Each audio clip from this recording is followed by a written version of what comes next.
শুভ সকাল বন্ধুরা। যদিও আজ সকালটা খুব একটা শুভ নয়। ভোর থেকেই উঠে দেখলাম বাইরে অঝোরে বৃষ্টি হচ্ছে। এই বৃষ্টি শুধুমাত্র বাইরে নয়, আমার মনের আকাশেও আজ বৃষ্টির আনাগোনা। কেন বলো তো? বলছি, যেন প্রকৃতি বোধহয় অদ্ভুতভাবে আমাদের মন পড়ে ফেলতে পারে। নিশ্চয়ই পারে। তা না হলে এই যে আমার এত মন খারাপ কাল রাত থেকে, আর সকালে উঠেই দেখলাম অঝোরে বৃষ্টি, এটা কি কখনো সম্ভব হতো? বলি তাহলে, আজ প্রায় 20 দিন হলো তোমাদের দাদাভাই এসছে। আজ ওর চলে যাওয়ার দিন, বিকালেই ও বেরিয়ে যাবে। স্বাভাবিকভাবেই গতকাল থেকেই আমার মন খারাপ, তার মধ্যেই দেখছি যে সকাল থেকে অঝোরে বৃষ্টি। তো কি বলবো বলো? সত্যি প্রকৃতির না মানুষের মন পড়ার অদ্ভুত ক্ষমতা আছে। তো এসবের মধ্যেই আমি ঘুম থেকে উঠলাম, টুপুরকেও ঘুম থেকে তুললাম। এদিকে আজ কিন্তু কারোরই কোনো কিছু বন্ধ যাবে না। আমার অফিস আছে, টুপুরের স্কুল আছে। ওকে তুলে রেডি করিয়ে দিলাম, আর ওকে নিয়ে ওর বাবিয়া বেরিয়ে যাচ্ছে। বৃষ্টির মধ্যে রেনকোট পরে বেরিয়ে গেল, তো স্কুলে বেরিয়ে যাচ্ছে। আর এরপর আমিও রেডি হয়ে অফিস বেরিয়ে যাব, কারণ তোমাদেরকে আগেই বলেছি তোমাদের দাদা ভাইয়ের আমার সবাইয়ের এমার্জেন্সি ডিপার্টমেন্ট, আমাদের কিছু করার থাকে না, হঠাৎ হঠাৎ ছুটি হয় না।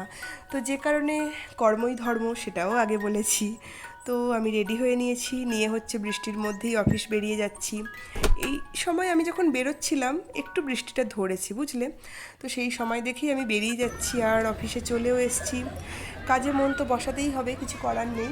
তবে আজকে আমি না অন্য কাজ কিছু করব না। কয়েকজন যা পেশেন্ট আছে পরপর বা যারা আসবে, পেশেন্টদেরকে ছেড়ে দিয়ে ওনাদেরকে যতটুকু পরিষেবা দেওয়ার দিয়ে আমি বেরিয়ে যাব।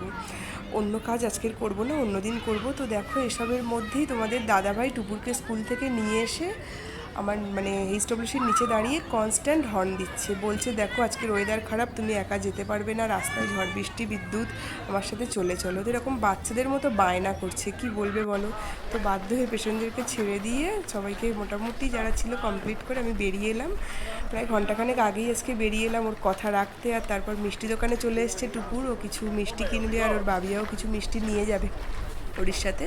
তো যে কারণে ওরা মিষ্টি কিনতে চলে এসেছিলো। আর তারপরে আমরা বাড়ির কাছাকাছি চলেও এসেছি, গ্রামের রাস্তার মধ্যে ঢুকে পড়েছি। একটু পরেই মনে হচ্ছে পৌঁছে যাব।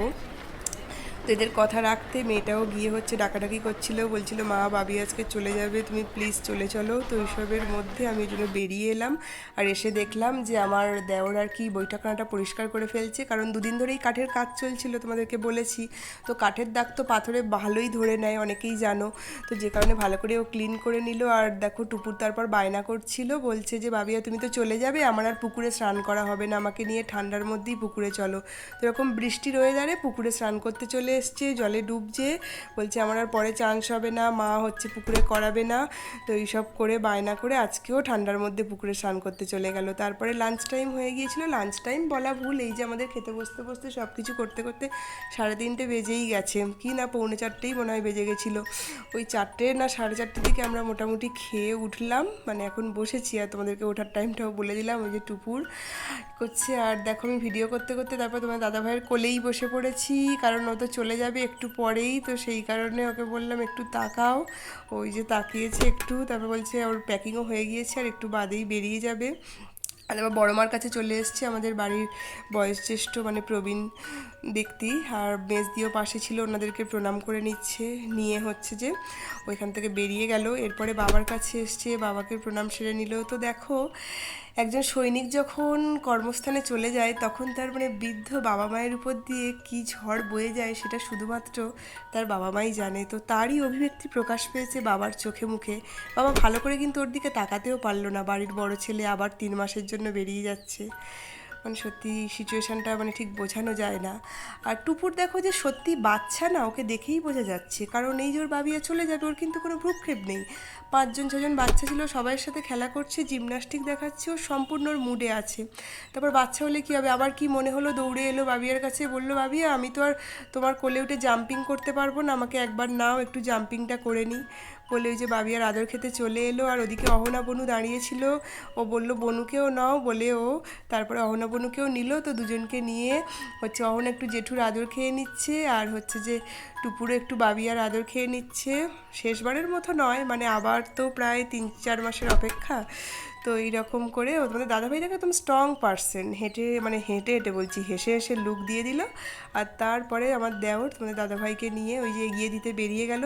তো তোমাদের দাদাভাই কিন্তু বেরিয়ে যাওয়ার সময় জেনারেলি পিছন ফিরেও একদমই তাকায় না। তো আজকে কি মনে হলো আবার পিছন ফিরে টাটা দিল। আর এদিকে আমি যেহেতু ভিডিও ক্লিপ নিচ্ছি, কিমু মানে আমার ভাসুরপো কিন্তু হাসছে, তখন থেকেই হাসছে।